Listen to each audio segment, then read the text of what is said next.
The wind had been howling since dusk, but it wasn't the storm that woke me, it was the knock. 3 sharp, uneven thuds, more like a fist than a hand. I froze at the kitchen table, the rolling pin still in my hand, dough clinging to my knuckles. No one ever came out this far. Not at this hour. Not in this kind of weather. For a moment, I thought it might be an animal slamming into the door. But then came another knock, weaker this time, almost desperate. I moved slowly, heart pounding. Each step across the creaky wooden floor, loud in the silence that followed. The snow outside was coming down in sheets, blown sideways by the mountain wind, and through the frosted glass I could just barely make out a figure, slumped, unmoving, nearly swallowed by white. I opened the door, and he collapsed into my arms. His body was heavy with ice, soaked and stiff and barely breathing. His face was half covered by a tangled beard and thick scarf, but his skin was gray-blue with cold, and the gash above his eye had frozen into a crusted wound.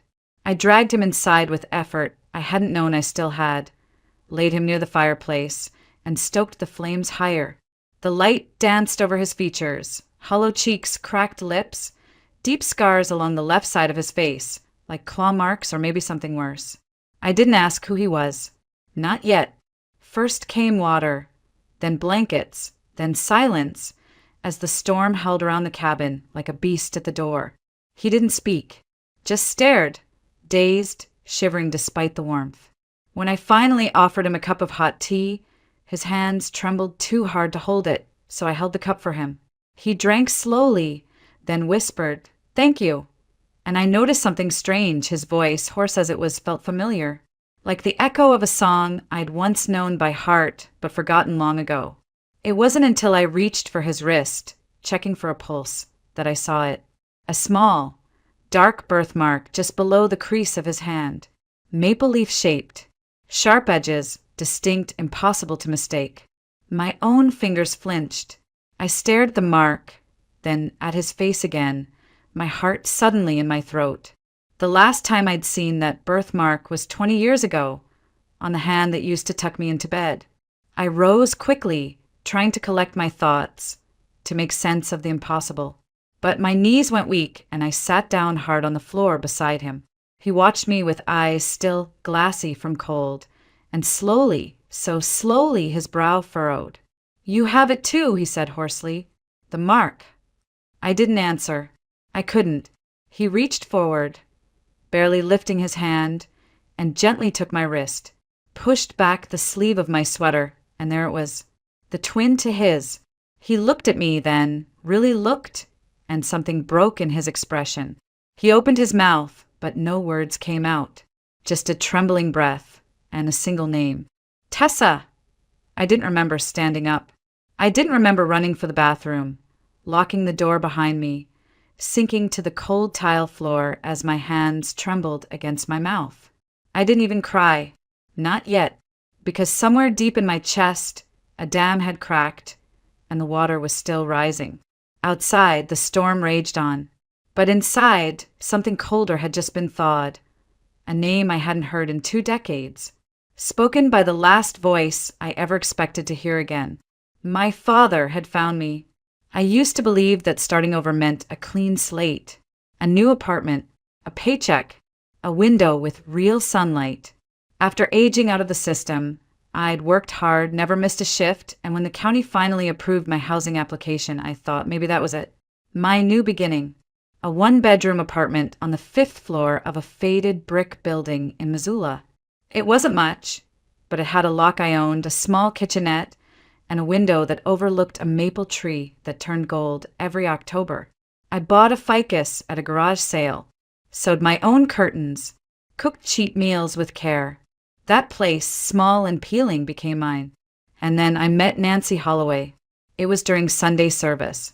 I didn't go to church often, but that morning, something had drawn me in. She was sitting alone in the last pew, dressed in a wool coat too thin for the season, her gray hair tucked neatly into a bun.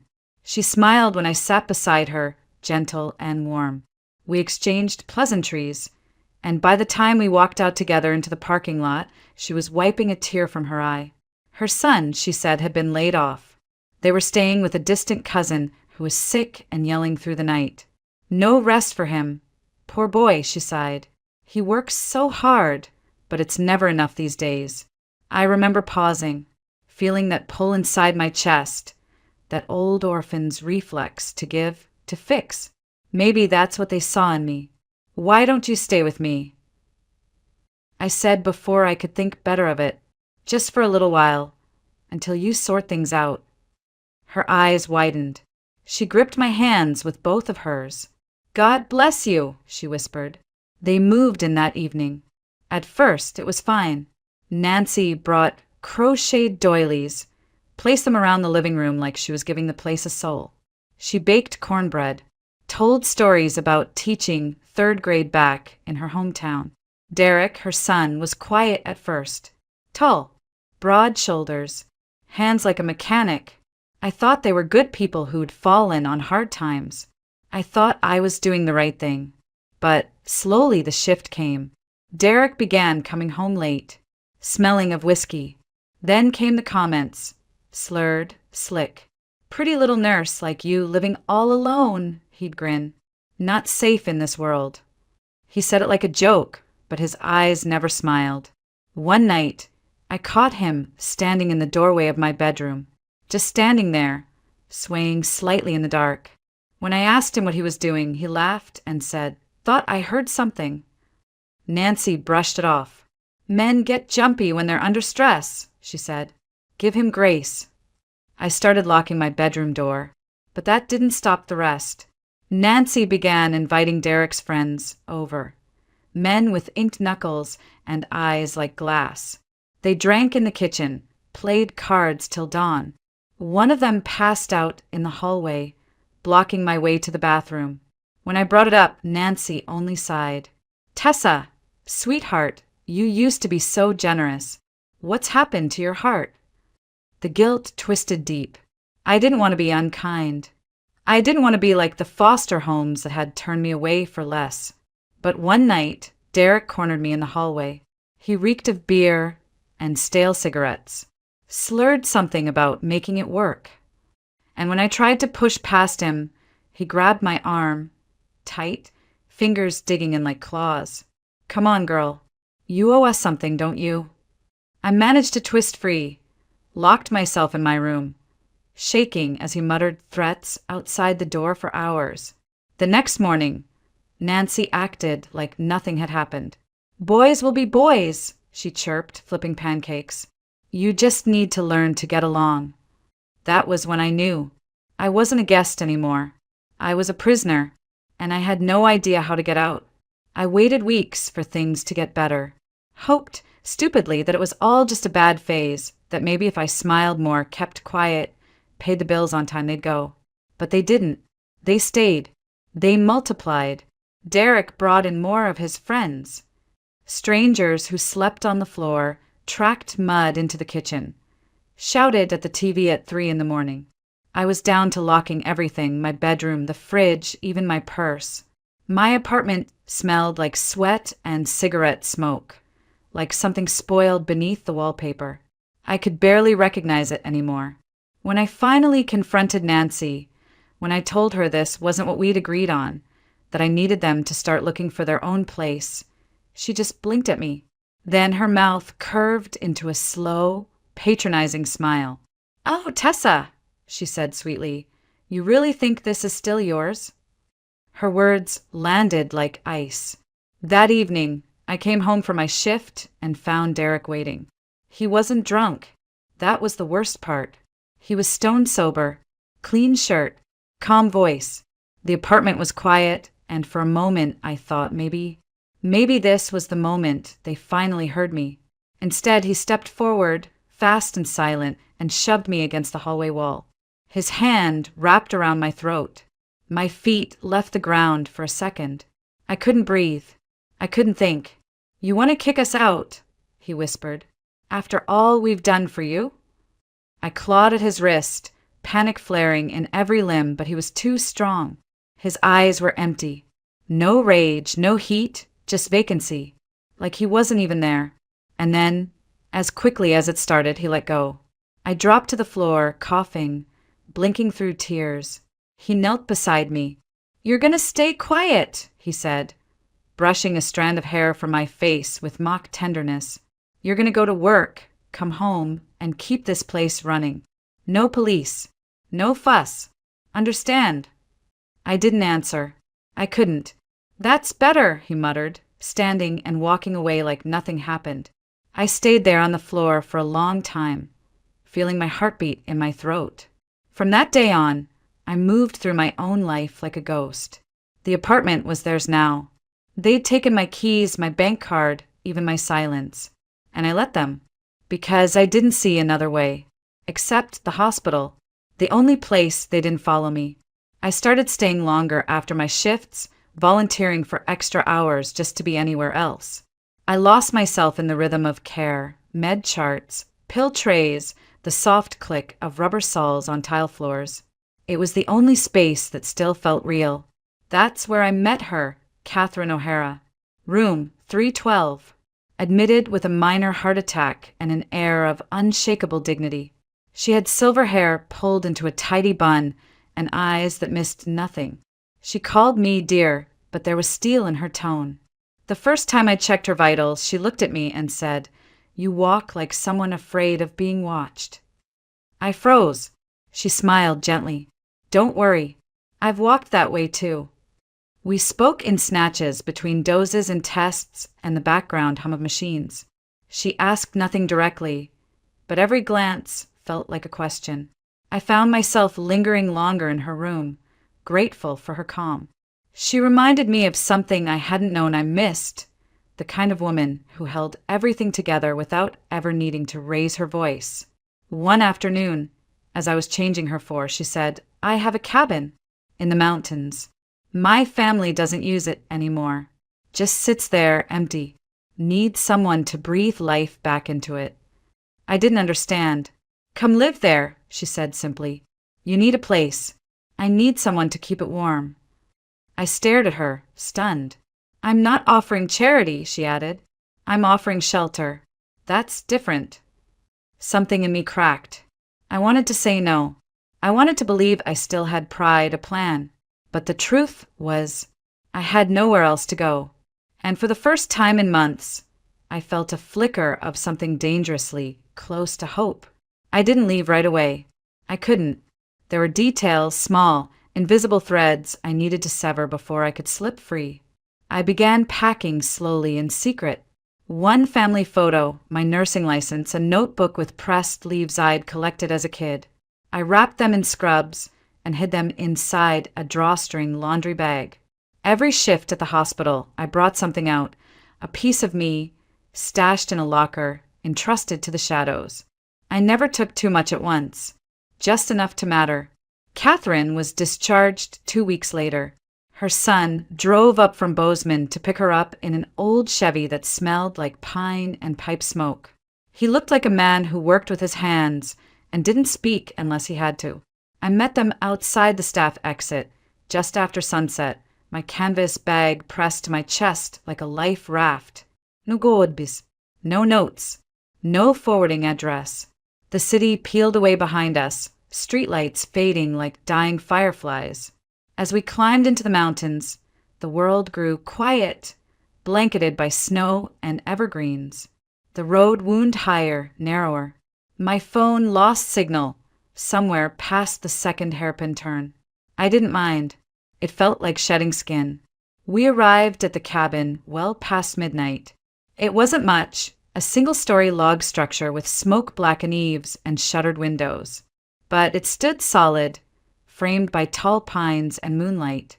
Catherine handed me a heavy keychain with only 3 keys and said, "It's all yours now. Feed the stove. Watch the pipes. Don't be afraid of the silence." Then she hugged me, once, firmly, and left. I stood alone in the snow, the key cold in my hand, and realized, for the first time in years, no one knew where I was. Not Derek, not Nancy, not even my supervisor at the hospital. Just me, the trees, and the sound of the wind shifting through the branches. Inside, the air was cold but dry, smelling of cedar and dust. I built a fire with trembling hands. fed the stove with wood stacked neatly by the hearth. As the cabin warmed, I unpacked what little I had, a small tin of tea, a crocheted scarf, and the photo I'd taken from the frame back in Missoula, the only picture of me as a child, sitting on someone's shoulders, their face cropped out, but I remembered the hands. For days I barely spoke aloud. I swept the floors, scrubbed the kitchen tiles, patched the torn curtain in the bedroom. I cooked simple meals, soup from dried beans, bread with coarse salt and honey. I boiled snow on the stove, hung my laundry beside the hearth. I slept, really slept, the kind of sleep that doesn't come from exhaustion, but relief. No footsteps outside my door, no shadows under the threshold, just the steady rhythm of snow falling, fire crackling, breath slowing. The cabin became more than shelter. It became ritual. I learned the quirks of the place, how the front door stuck when it snowed too hard, how the floor near the pantry creaked like a violin, how the wind whistled through the chimney when the fire burned low. Every morning, I sat by the window with a mug of tea and watched the light stretch across the pines. Every evening, I wrote a line in my notebook, just one. I didn't know what I was writing toward, only that the act itself kept me anchored. Then came the storm. It arrived without warning. The temperature dropped 20 degrees in an hour. Snow came sideways, thick and fast, erasing the world beyond the treeline. I stocked wood, filled the kettle, stacked extra blankets by the hearth. That night, I sat cross-legged on the rug, shaping dough for morning bread when the knock came. 3 uneven thuds, just like before. Only this time it was my door, my life, my rules. I stood slowly, heart rising in my throat, and opened the door to a stranger covered in snow, collapsing into my arms. His body was half frozen, soaked through and shivering, and so much heavier than it looked. I dragged him across the threshold, door slamming shut behind us as the wind howled outside like a wild animal. The fire hadn't burned down yet, thank God. So I pulled the rug closer, laid him near the hearth, and started peeling off the layers of snow-crusted fabric. His coat was stiff, sleeves torn, boots cracked open at the seams.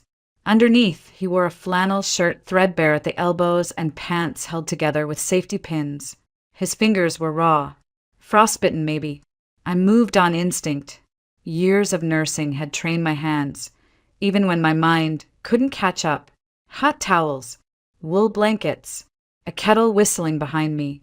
I poured tea, added honey, lifted it gently to his cracked lips. He drank in small, painful sips, didn't speak, just nodded once, grateful, eyes still hazy and unfocused. It was only when I reached for his arm, checking capillary refill, the way I'd done 1,000 times before, that I saw it. The mark, small, sharp-edged, dark against the pale underside of his wrist. A maple leaf, identical to mine. I froze. My thumb hovered above it, unwilling to touch, unable to pull away. Every part of my brain told me it was a coincidence, a trick of light, but my breath caught in my throat and stayed there.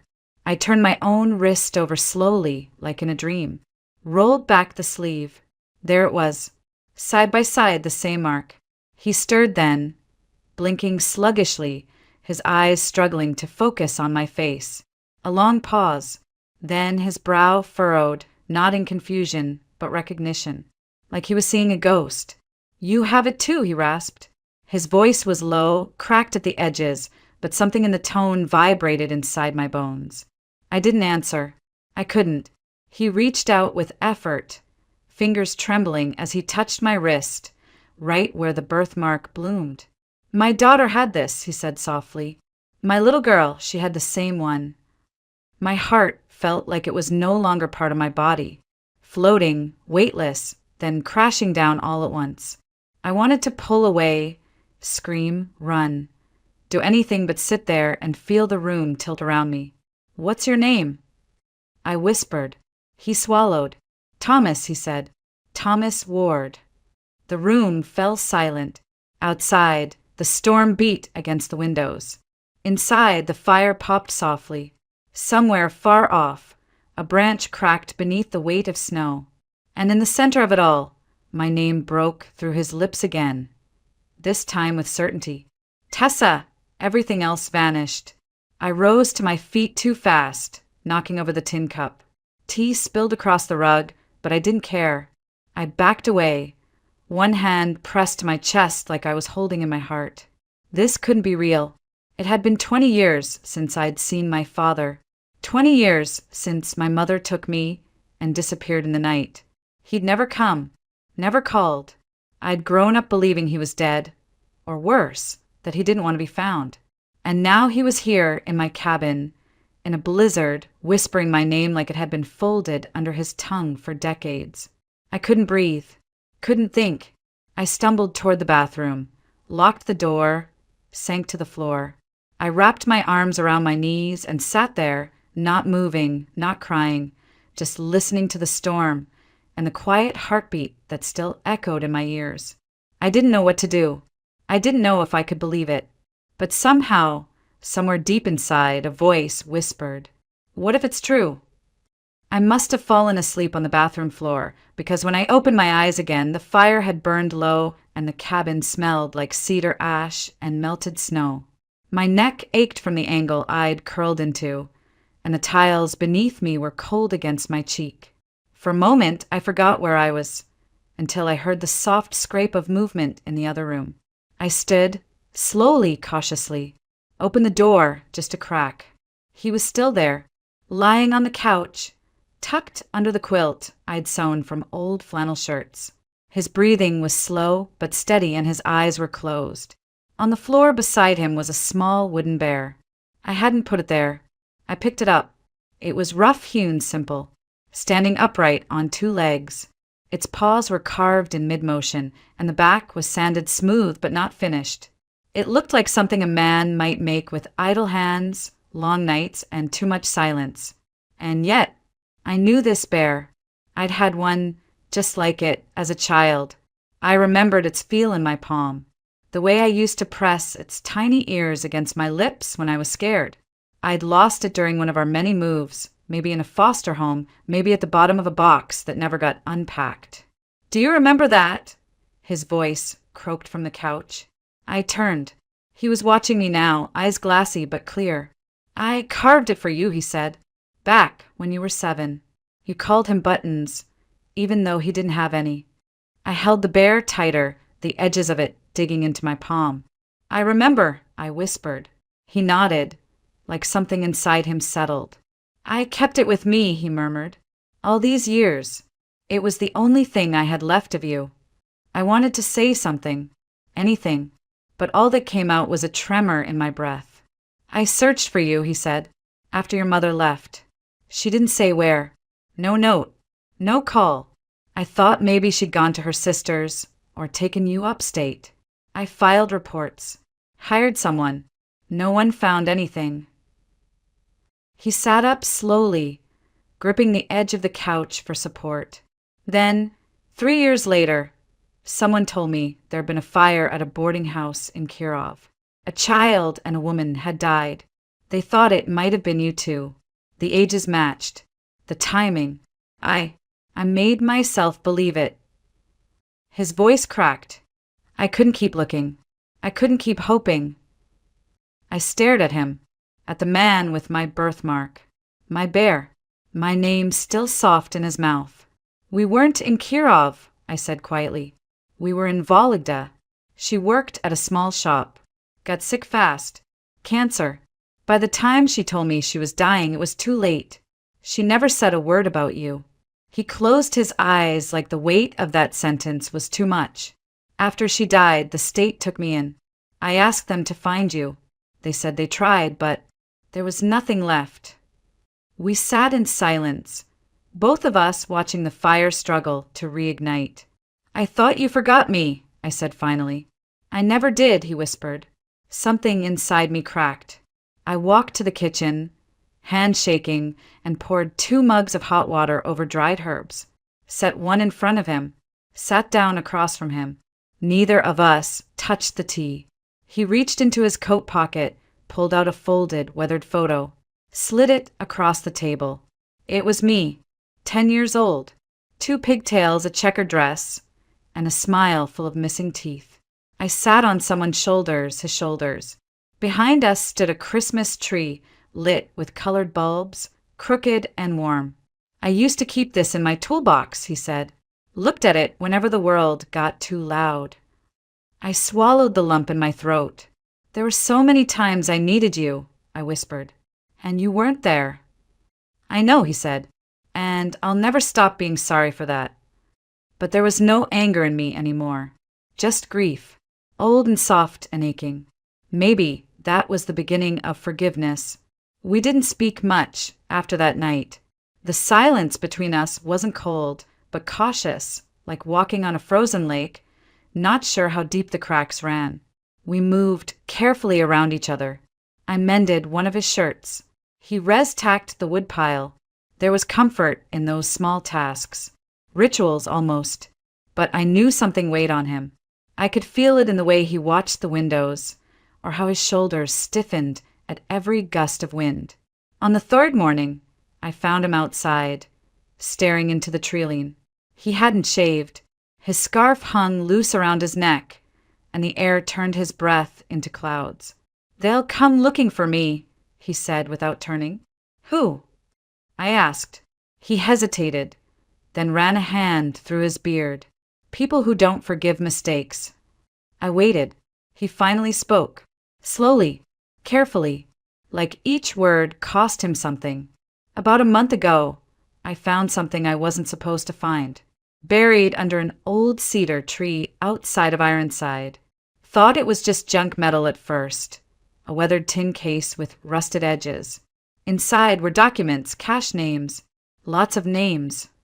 He looked at me then, eyes sharp despite the fatigue. They were files, financial reports, payout ledgers, photographs, proof of embezzlement, bribery, land seizures, things tied to local officials, judges, even a sheriff. "And you took them?" I asked. "No," he said. "At first I just looked. Didn't know what it was. I buried it again. But the next day, someone came to my cabin. Said they were looking for a missing person. But they didn't ask the right questions. They didn't have badges. That night I moved the box, hid it deep in the forest. The night after that they came back." He didn't need to say more. I saw it in the lines on his face, the bruise on his temple, the way his hands trembled, not from cold, but memory. "I escaped through a crawl space I built years ago," he said. "Didn't even grab food. Just ran. I walked for 2 days before I saw your chimney smoke." He paused, like the next words were heavier than all the rest. "I didn't know it was your cabin. I didn't even know if you were alive." I looked at him, this man who had once built me toys out of driftwood, who had held my hand through thunderstorms, who had vanished, and now he was asking for something more dangerous than forgiveness. He was asking for trust. "What's in the box?" I asked. "Is it enough to bring them down?" He nodded once. "If it gets to the right hands. And if it doesn't, they'll erase it, like it never existed, like I never existed." We stood in silence. The snow fell softly around us, clinging to the eaves, gathering in the corners of the porch. The cabin behind us glowed with firelight, but in that moment it felt miles away. I could have told him to leave, that this wasn't my fight, that I'd already lost too much and I wasn't about to lose more. But I didn't, because something had changed. Maybe it was the sight of that wooden bear on the windowsill. Maybe it was the first time in my life someone had come back for me. "I know someone," I said slowly. "A former patient, retired state marshal. His name's Victor Lane. He gave me his number once. Told me to call if I ever got in trouble." Thomas stared at me like he wasn't sure whether to hope or fear. "You'd really do that?" he asked. "Yes," I said, "but not just for you." "For who then?" "For me," I replied, "because I'm tired of being the girl who runs." His eyes softened just a little, and for the first time we stood not as strangers or even family, but as two people ready to fight for something larger than the pain that had shaped us. We waited 2 days for Victor Lane to arrive. I'd made the call using a prepaid phone, huddled on the back porch beneath 3 layers of blankets, my voice trembling as I spoke the words I never imagined I'd say. I need protection. I have a witness and we have evidence. Victor didn't ask questions. He just said send coordinates and hung up. He arrived in an old black SUV, tires spitting gravel as he pulled into the clearing, stepping out with the calm gravity of someone who'd seen too much and survived it all. He wore a thick parka, a battered hat, and carried himself like a man still wired for war. Inside the cabin, Thomas placed the metal box on the table. Victor opened it slowly. I watched his expression shift, curiosity first, then surprise, then grim satisfaction. "You weren't kidding," he murmured. "This is enough to bury half the county." He looked up at my father. "You holding up okay?" Thomas nodded. "I've been colder." Victor chuckled once, then turned to me. "I'll get this into federal hands. Quietly, safely, but you two need to disappear for a while. Can you do that?" I didn't even hesitate. "We already have." The weeks that followed passed like something out of someone else's life. Victor called only twice. Once to confirm the evidence had been handed over to federal investigators. Once to let us know that 3 officials had resigned, 2 were indicted, and a warrant had gone out for a 3rd man who disappeared just before the story broke. His final words were simple: "They won't come after you now." But we didn't go back to Missoula. I didn't reclaim my old apartment. When the leasing office called, surprised to hear I was alive, asking if I wanted to press charges against Nancy and Derek, I simply said, no. Let them rot in the life they stole. I didn't want revenge. I wanted peace. Instead, I stayed at the cabin with my father. We fixed the roof together, replaced broken pipes, repainted the shutters a warm slate blue. I taught him how to make sourdough. He showed me how to build snares and gut fish. In the evenings, we played chess or read aloud from tattered paperbacks we found in an old crate under the stairs. There were still hard days. Memories didn't vanish just because justice had been served. Sometimes I'd wake in the middle of the night, breath caught in my throat, sure someone was outside. Thomas would light the stove and make tea, and we'd sit in silence until the ghosts passed. But little by little, the fear receded, and in its place, something softer began to grow. One morning, I stood by the window and watched snow fall across the pines. Thomas was outside, chopping wood, sleeves rolled, humming a tune I hadn't heard since childhood. I touched the maple leaf birthmark on my wrist, the same one he had, the same one I used to hate. Now, I traced it with my thumb, like a tether to something finally whole. Later that spring, I applied for a nursing license in Montana. The local clinic had an opening. The pay wasn't great, but the view was spectacular, and the patients called me Miss Tessa with the kind of warmth that made it feel like home. Thomas began carving again. Bears mostly, owls, a moose once that turned out too lumpy, and we laughed about it for a week.